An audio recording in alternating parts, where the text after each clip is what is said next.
तो हमारा second part है दैट इज इलेक्ट्रोलिटिक डिकम्पोजिशन। इसमें क्या है, एक एक्टिविटी गिवन है, उस एक्टिविटी से आप इसको कर सकते हैं। जैसे एक हमने कंटेनर ले लिया, इस कंटेनर में हमने 2 टेस्ट ट्यूब ले लिए।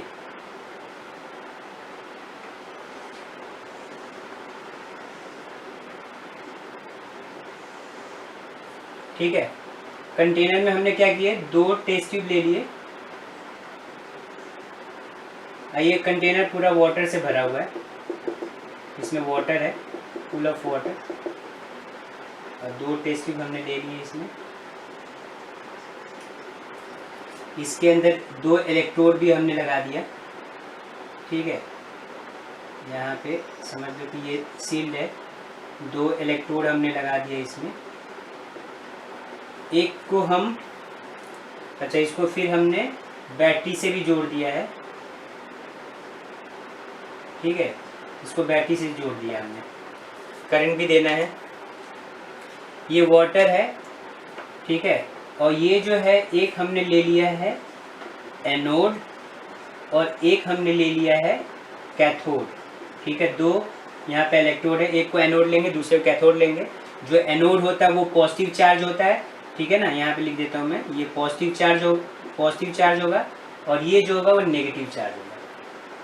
ठीक है, अब इसके अंदर हम जानते हैं वाटर है, जब इलेक्ट्रिसिटी जाएगा इसके अंदर, ठीक है, तो ये क्या होगा, वो ब्रेक होगा। ब्रेक होने के बाद कुछ यहाँ पे गैसेस एक्यूमुलेट होंगी दोनों के अंदर। ठीक है, तो वाटर में लिखता हूँ, ये जो वाटर है, वाटर का क्या होता है, वाटर का यहाँ पे लिखता हूँ, वाटर है ये H2O, इसका इलेक्ट्रोलिसिस हो रहा है, इलेक्ट्रोलिसिस। तो ये हमें क्या दे रहा है, इलेक्ट्रोलिसिस के बाद ये हमें H2+O2 देता है, हाइड्रोजन और ऑक्सीजन देता है। बैलेंस करेंगे तो ये आ जाएगा। ठीक है, ये H2 और O2 देता है, हाइड्रोजन गैस और ऑक्सीजन गैस देता है। ठीक है, ये 2 गैस रिलीज होते हैं यहाँ पे। अब यहाँ पे जो गैस है वो यहाँ पे है ऑक्सीजन, और यहाँ पे जो गैस है वो है हाइड्रोजन। ठीक है, यहाँ पे इक्वेशन में हम देख रहे हैं कि जब भी इलेक्ट्रोलिसिस होता है वाटर का, तो ये क्या होता है, ये 2 molecules of hydrogen 1 molecule oxygen में टूट रहा है। मतलब एक वाटर मॉलिक्यूल की बात करें तो हाइड्रोजन अगर 1 मॉलिक्यूल होगा तो ऑक्सीजन उसका आधा होगा। इनका अगर मॉलिक्यूलर रेशियो देखा जाए तो 2 मॉलिक्यूल के हिसाब से हाइड्रोजन कितना है, अगर एटम्स देखा जाए तो एटम्स कितने हैं हाइड्रोजन के, 2 to 4 एटम्स हैं, ऑक्सीजन के 2 एटम्स हैं। मतलब एटम्स के हिसाब से ये 4:2 का रेशियो है, मतलब 2:1 का रेशियो है। तो ये क्वेश्चन आता है कि जो भी प्रोडक्ट बनता है दैट इज ऑक्सीजन और हाइड्रोजन, जो उनमें से एक होता है वो डबल ऑफ द दूसरे का होता है। दूसरा जो प्रोडक्ट बना है, दूसरा जो गैस बना है, उसमें वन ऑफ द गैस जो होता है डबल होता है अपने मतलब दूसरे वाले गैस से। तो यहाँ पे ऑक्सीजन जो है, ऑक्सीजन आपका कितना बना, 2 एटम्स हैं, यहाँ पे हाइड्रोजन के 4 एटम्स हैं। तो रेशियो अगर हम देखते हैं गैसेस मॉलिक्यूल का, तो यहाँ पे एटॉमिक रेशियो भी 2:1 है। मॉलिक्यूलर रेशियो भी देखा जाए तो इसके हिसाब से ये 2:1 ही बन रहा है। यहाँ पे 2 है, यहाँ पे 1 है ना। तो यहाँ पे जो गैस कलेक्ट होता है ऑक्सीजन का, वो half of the hydrogen gas होता है। जो गैस कलेक्ट होता है यहाँ पे इन दोनों टेस्ट ट्यूब में, that is hydrogen is twice the amount of oxygen. ठीक है, तो ये क्वेश्चन आता है, ये एक्टिविटी में गिवन है, इसको आप ध्यान से कीजिएगा, बहुत इंपॉर्टेंट ये भी है, इलेक्ट्रोलिसिस ऑफ वाटर। तो ये आपको बनाना है। यहाँ पे हम जब भी करंट देंगे तो करंट के प्रेजेंस में जो वाटर है तो ब्रेक डाउन होता है, इलेक्ट्रोलिसिस होता है उसका। ये हाइड्रोजन ऑक्सीजन में टूटते हैं, इनका बबल्स यहाँ पे फॉर्म हो रखा है। जो गैस है, गैसेस के फॉर्म में यहाँ पे टेस्ट ट्यूब में ये इकट्ठा हो रखे हैं। और हमने देखा है कि जो हाइड्रोजन होता है वो क्या होता है, वो डबल द ऑक्सीजन होता है। तो हम जानते हैं वैसे भी जो ऑक्सीजन है वो नेगेटिव चार्ज होता है। ऑक्सीजन क्या होता है, नेगेटिव चार्ज। तो किधर मूव करेगा, वो पॉजिटिव इलेक्ट्रोड के पास जाएगा। तो यहाँ पे इसीलिए ये जो हमने एनोड लिया पॉजिटिव है ना, यहाँ पे पॉजिटिव है, तो ऑक्सीजन नेगेटिव होता है तो पॉजिटिव की तरफ जाएगा। और हाइड्रोजन जो है वो पॉजिटिव नेचर दिखाता है, तो ये किधर जाएगा, कैथोड की तरफ, वो नेगेटिव है। तो हम जानते हैं अपोजिट चार्जेस अट्रैक्ट, है ना, जो अपोजिट चार्ज होते हैं अट्रैक्ट करते हैं। तो ये पॉजिटिव है तो ऑक्सीजन को अट्रैक्ट करेगा, ये नेगेटिव है तो ये हाइड्रोजन को अट्रैक्ट करेगा।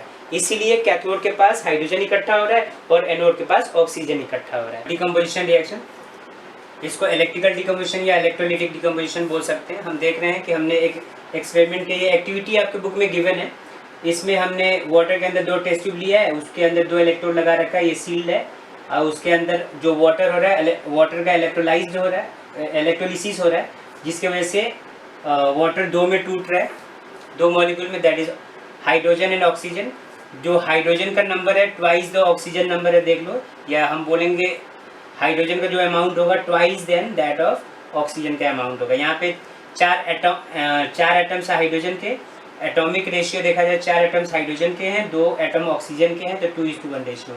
वैसे भी इसका मॉलिक्यूलर रेशियो यहाँ पे जो प्रोडक्ट बन रहा है 2:1 ही बन रहा है। तो मॉलिक्यूलर रेशियो के हिसाब से अगर देखा जाए हाइड्रोजन ट्वाइस द ऑक्सीजन है। तो ये क्वेश्चन आता है इससे रिलेटेड कि एक्टिविटी में, कि अगर हम वाटर का इलेक्ट्रोलिसिस करते हैं तो वो 2 गैसेस रिलीज करता है, एक गैस उसमें ट्वाइस द दूसरा गैस होता है, अदर गैस होता है। तो बताइए दोनों गैस कौन ट्वाइस होता है, कौन उसका मतलब कम होता है। तो ये क्वेश्चन आ सकता है या आया हुआ है कई बार एग्जाम्स का। ये भी one of the favourite equation है, इलेक्ट्रिकल या इलेक्ट्रोलिटिक डिकम्पोजिशन, ठीक है। तो ये आप देख लीजिए, इसको आप नोट कर लें। अब चलते हैं हम थर्ड डिकम्पोजिशन की तरफ।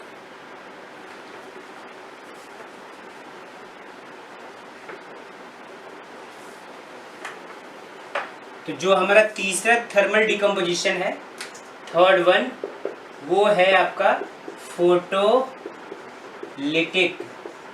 फोटोलिटिक डिकम्पोजिशन रिएक्शन,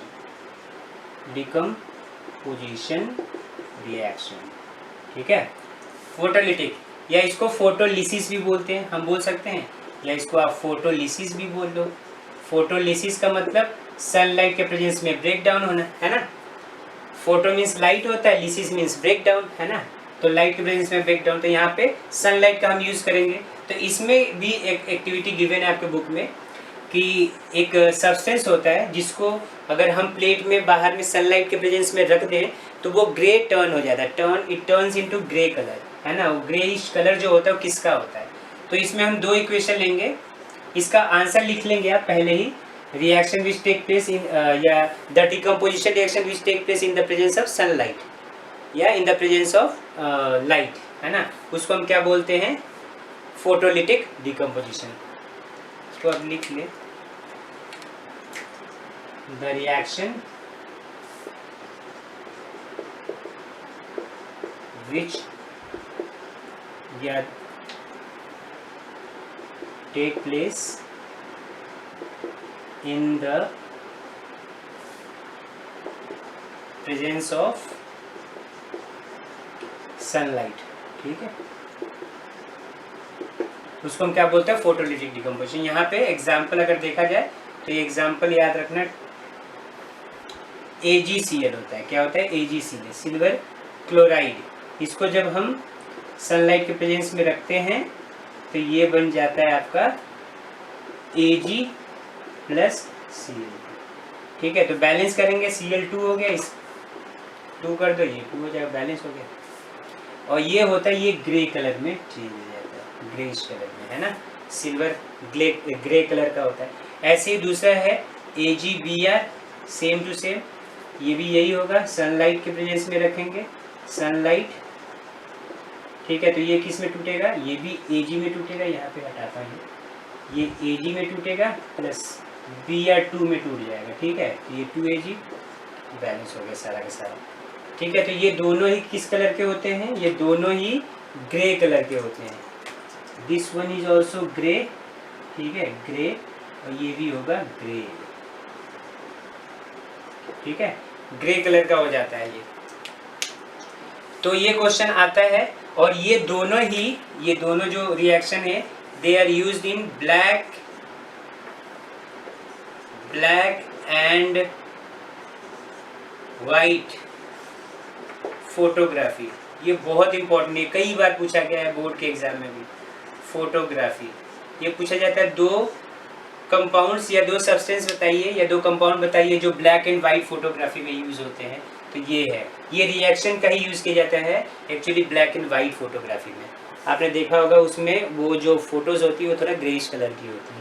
तो ये होता है, ये रिएक्शन किस में यूज़ किया जाता है? ब्लैक एंड वाइट फोटोग्राफी में। ठीक है, तो ये है फोटोलिटिक डिकम्पोजिशन। तो हमने डिकम्पोजिशन रिएक्शन देखा। तो डिकम्पोजिशन रिएक्शन में हमने क्या देखा? मैंने सबसे पहले हमने देखा कि 3 पार्ट में इसको डिवाइड किया जाए decomposition reaction, that is thermal decomposition, electrical decomposition और एक था फोटोलिटिक डिकम्पोजिशन। 3 डिकम्पोजिशन रिएक्शन थे। थर्मल में हमने देखा जो हीट के प्रेजेंस में होता था, जैसे हमने फेरस सल्फेट देखा था, फिर हमने कैल्शियम कार्बोनेट देखा था और फिर हमने लेड नाइट्रेट का हीटिंग देखा था। ठीक है, मतलब थर्मली हीट करने से जो भी प्रोडक्ट बना था वो हमने देख लिया। उसके बाद हमने देखा कि इलेक्ट्रिकल डिकम्पोजिशन जिसमें वाटर का इलेक्ट्रोलिसिस हो रहा था। और तीसरा ये है जो हमने देखा कि सनलाइट के प्रेजेंस में जिसका डिकम्पोजिशन हो रहा है। तो ऐसे रिएक्शन जो energy, that is energy in the form of heat, sunlight और इलेक्ट्रिसिटी के प्रेजेंस में होता है, उसको डिकम्पोजिशन कहते हैं। और इन डिकम्पोजिशन के सब पार्ट हमने डिस्कस किया, थर्मल, इलेक्ट्रिकल और फोटोलिटिक। ये बहुत इंपॉर्टेंट है, ये टॉपिक बहुत ठीक से करना होगा आपको, एकदम बढ़िया से मक्खन मार के, है ना, मक्खन लगा के इसको पूरा चाट जाओ। ये बहुत ज़रूरी है, one of the most important topic in first chapter. ठीक है, चलिए हम चलते हैं नेक्स्ट। हमारा जो chemical reaction that is displacement reaction, वो भी बहुत इंपॉर्टेंट है। उससे कुछ ट्रिक्स भी हैं, आप उसको कीजिए ठीक से, मैं बताऊंगा। ठीक है।